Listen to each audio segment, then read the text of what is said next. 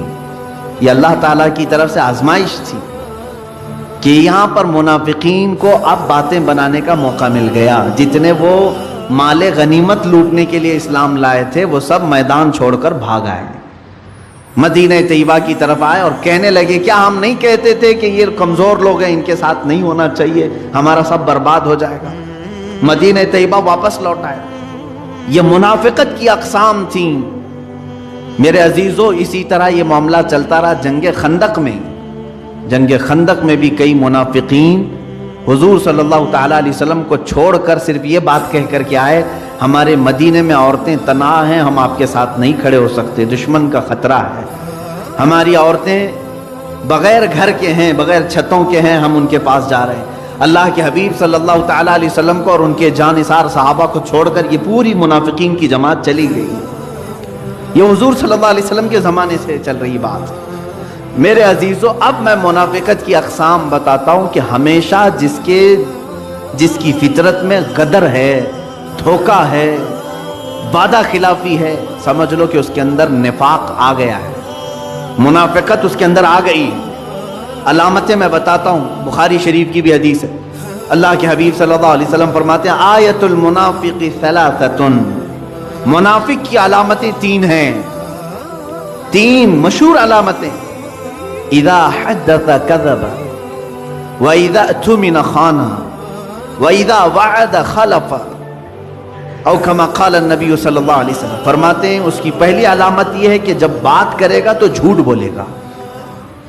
دوسری علامت یہ اس کے پاس اگر امانت رکھو گے تو کھا جائے گا، خیانت کرے گا. تیسری علامت یہ ہے کہ جب بھی وعدہ کرے گا تو مکر جائے گا، وعدہ خلافی کرے گا. یہ تو منافق کی اقسام بتائی گئی ہیں. جھانک کر کے دیکھ لو کہیں ان تینوں میں ہم تو نہیں پڑے ہوئے ہیں، مبتلا تو نہیں ہو گئے کہیں.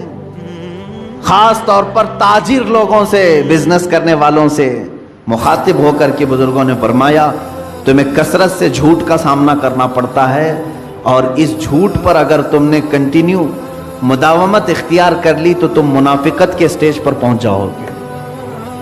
منافق کی ایک علامت یہ ہے کہ اپنی بات کو منوانے کے لیے بار بار قسمیں کھاتا ہے.